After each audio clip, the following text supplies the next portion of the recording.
মহিলাদের দুটি খারাপ গুণের কারণে, দুটি দোষের কারণে তারা জাহান্নামে সবচেয়ে বেশি যাবে বা বেশি যায়। এর ভিতরে একটা হলো তারা তুকফিরনাল লানা ও তাকফুরনাল আশির। তিনি বলেছেন তোমরা মহিলারা বেশি বেশি করে লানত দাও, অভিশাপ দাও। এটা একটা রোগ। কথায় কথায় এটা পুরুষের মধ্যেও আছে এই রোগ, কিন্তু নারীদের মধ্যে স্পেশালি বিশেষভাবে এই দোষটা অনেক বেশি, যে কথায় কথায় লানত দেওয়া, চট করে রাগ হয়ে স্বামীকে, বাবাকে, সন্তানকে, ছেলে মেয়েকে, সংসারকে, এটাকে সেটাকে অভিশাপ দেওয়া, বদদোয়া করা, গজব দেওয়া, ঠাডা দেওয়া, এরকম খারাপ উক্তিগুলা, অভিশাপগুলা বেশি বেশি দেওয়া, এটা জাহান্নামে যাওয়ার কারণ। আর আরেকটা হলো তাকফুরনাল আশির, স্বামীর নাশকরি করা। পুরুষদের মধ্যেও এই রোগ আছে। পুরুষও নাশকরি করলে তার ঠিকানা জাহান্নাম হবে, এতে কোনো সন্দেহ নাই। অনেক পুরুষ আছে যে তার মহিলা, তার স্ত্রীর সাথে তার সম্পর্ক ভালো, স্ত্রী সব দিক থেকে ভালো, একদিন একটু উল্টাপাল্টা হলে সে সাথে সাথে সারা বছরের সকল অবদানকে অস্বীকার করে। সারা বছর বেচারি যে ভালো ছিল এটা আর স্বীকার করে না। একদিন তরকারিটা খারাপ হলে আর 10 দিন যে ভালো হয়েছে ওটার কথা সে ভুলে যায়। এরকম নিমক হারাম পুরুষও আছে। কিন্তু নবী করিম সাল্লাল্লাহু আলাইহি ওয়াসাল্লাম এই হাদিস থেকে বোঝা যায় যে আমাদের মা বোনদের মধ্যে এই রোগটা তুলনামূলকভাবে বেশি, যে তারা পুরুষদের বিশেষ করে তার স্বামীদের তারা নেয়ামতকে অস্বীকার করে ফেলে খুব তাড়াতাড়ি।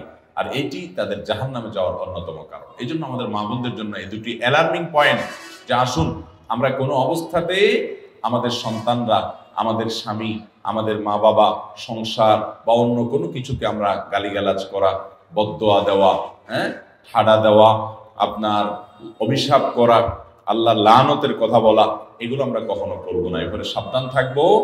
আর দ্বিতীয়ত হলো আল্লাহ তাআলা স্বামীর সংসারে যতটুকু আপনাকে নেয়ামত দিয়েছেন এতটুকুর জন্য আল্লাহ শুকর আদায় করবেন, নাশকরি করবেন না।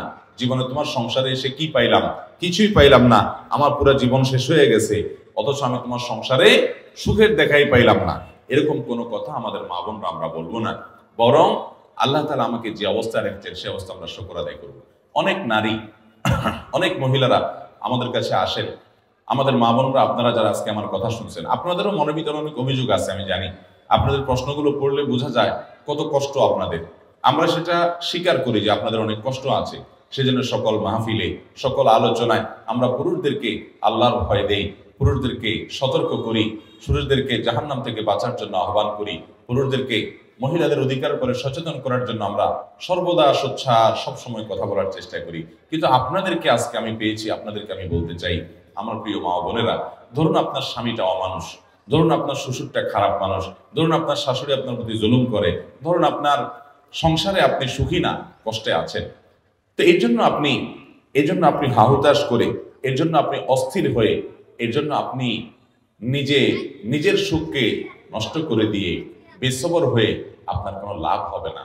আমার প্রিয় মা, প্রিয় বোন, আপনি বরং সবর করলে কি হবে জানেন? আল্লাহ কোরআনে বলেছেন, ইন্নামা ইউওয়াফাস সাবিরুনা আজরাহুম বিগাইরি হিসাব। যারা ধৈর্যশীল হবে, যারা সবর করবে, দুনিয়ার বিভিন্ন কষ্ট, দুঃখ, মুসিবত এগুলোকে আল্লাহর দিকে তাকিয়ে যে সবর করলে আল্লাহ তাআলা সওয়াব দেন, জান্নাত দেন, আল্লাহ খুশি হন। আল্লাহ বলেছেন ইন্নাল্লাহা মাআস সাবিরিন, আল্লাহ ধৈর্যশীলদের সাথে থাকেন। আল্লাহ বলেছেন আল্লাহ ইউহিব্বুস সাবিরিন, তিনি ধৈর্যশীলদের পছন্দ করেন, ভালোবাসেন। ধৈর্যশীলদেরকে এত মর্যাদা আল্লাহ দিয়েছেন। আল্লাহর কাছ থেকে সওয়াবের আশায় যারা একটু ধৈর্য ধারণ করে, সবর করে, হজম করে নেয়, ঢোক গিলে নেয়, নিয়ন্ত্রণ করে নেয়, মেনে নেয়, মানায় নেয় নিজেকে, এই মানুষগুলো, তাদের সম্পর্কে আল্লাহ বলেছেন ইন্নামা ইউওয়াফাস সাবিরুনা আজরাহুম বিগাইরি হিসাব। ধৈর্যশীলদের বিনিময় আল্লাহ রাব্বুল আলামিন হিসাব ছাড়া দিবেন। কোনো হিসাব করে আপনাদেরকে দিবেন না। যখন আপনি ধৈর্যশীল হবেন, যখন আপনি সবরকারী হবেন, আল্লাহ তাআলা আপনাকে ডাইরেক্ট দিয়ে দিবেন, কোনো হিসাব নিকাশ করে দিবেন না। আল্লাহর কাছ থেকে হিসাব নিকাশ করে জান্নাতে যাওয়া এত সোজা কাজ না। আল্লাহ যদি বিনা হিসাবে কাউকে জান্নাতে দেয় তাহলে সেটা সহজ। আর বিনা হিসাবে জান্নাতে যাওয়া, এই সৌভাগ্য অর্জন হবে সবরকারীদের, ধৈর্যশীলদের। আমার প্রিয় মা ও বোন, আপনার স্বামীটা অমানুষ, আপনার প্রতি জুলুম করে, আপনাকে গালিগালাজ করে, আপনার বাপমা তুলে কথা বলে, আপনাকে কষ্ট দেয়, আপনার বাপমার দিকে তাকায় না, শুধু নিজেরটাই বুঝে জুলুম অবিচার করে, হয়তো পরকিয়া করে, হয়তো সে অমানুষ, হয়তো সে খারাপ মানুষ, হয়তো সে আপনার কোনো হক আদায় করে না, হয়তো সে বন্ধু বান্ধব নিয়ে আড্ডা মারে, হয়তো সে সংসারের দিকে তাকায় না, হয়তো তার আরো অনেক দোষ আছে, হয়তো আপনার শ্বশুর বাড়িতে আপনার ননদ দ্বারা আপনি কষ্ট পান, আপনার দেবর জুলুম করে, আপনার শ্বশুর অত্যাচার করে, শাশুড়ি বকাঝকা করে, যৌতুকের জন্য চাপ দেয়, নানান কারণে আপনার মনে কষ্ট আছে। আপনি অবশ্যই সেই কষ্ট দূরের জন্য যথাযথ নিয়মে চেষ্টা চালাবেন, মুরব্বীদের মাধ্যমে চেষ্টা চালাবেন, নিজে চেষ্টা চালাবেন, আল্লাহর কাছে দোয়া করবেন তাদেরকে হেদায়েত দেওয়ার জন্য। যদি সীমা লঙ্ঘন তারা করে ফেলে, অবিচার সীমা ছাড়া চলে যায়, তাহলে আপনি অবশ্যই বিচারের ব্যবস্থাও করতে পারেন। 30 বছর জুলুম সহ্য করেছেন, 40 বছর সাংসারিক জীবনে জুলুম সহ্য করেছেন। এই তো আমার কাছে এমন নারীও এসেছেন, এসে মনের দুঃখে ফোনে এক ভদ্র মহিলা আমাকে বললেন যে হুজুর, মানুষের জীবনে দুঃখ থাকে একদিকে, আমাকে আল্লাহ সব দিক থেকে দুঃখের মধ্যে রেখেছেন, পরীক্ষার মধ্যে ফেলেছেন। কিভাবে? বললেন যে বাবার বাড়িতে কোনো ঠিকানা নাই যাওয়ার, এবং সেখানে থাকার কোনো ব্যবস্থা সুযোগ আমার নাই। স্বামী আমার অমানুষ যত রকম হতে পারে, পরকিয়া শুধু করে না, আমার ঘরে অন্য মেয়েদেরকে তাদের সাথে হারাম সম্পর্ক করে। একজন নারীর জন্য এটা কত বড় বেদনা! শুধু আমার ঘরে না, আমার কক্ষ থেকে আমাকে বের করে দিয়ে সেখানে সেটা দখল করে সে। এটা যে একজন মহিলার জন্য কত কষ্টের হুজুর, সেটা আপনাকে বলে বোঝানো যাবে।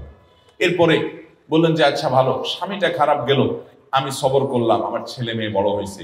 দুঃখের বিষয় হলো সেগুলোও অমানুষ, একটা আমাকে দেখতে পায় না, আমার গহনাগুলো নিয়ে চুরি করে বিক্রি করে ফেলে। ওরা দেশে বাইরে থাকে, ওদের টাকা পয়সার অভাব নাই, কিন্তু আমাকে মা হিসাবে তারা স্বীকৃতি পর্যন্ত দেয় না।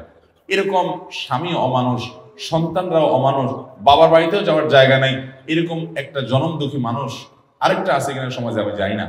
ভদ্র মহিলা মনের দুঃখে আমাকে কথাগুলো বলতেছিলেন। ভাইরা আমার, আমি তাকেও বলেছি বোন, আমি আপনার কষ্ট বুঝতে পেরেছি। আল্লাহ তাআলা আপনাকে ধরুন জনম দুঃখী করলেন, চিরদুঃখী করলেন, কোনো দিক থেকে আপনার সুখ হলো না।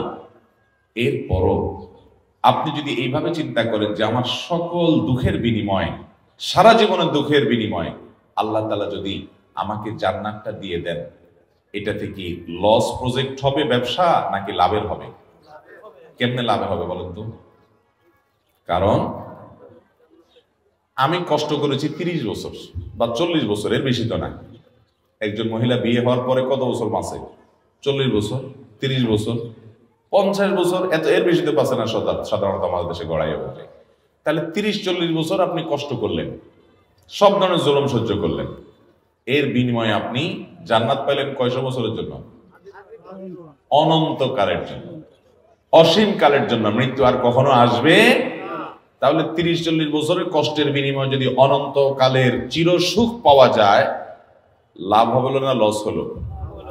অতএব সবর করতে হবে, ধৈর্য ধারণ করতে হবে। ধৈর্যশীলদেরকে আল্লাহ তাআলা তাদেরকে বিনা হিসাবে দিবেন পুরস্কার, বিনিময় বিনা হিসাবে জান্নাত দিবেন।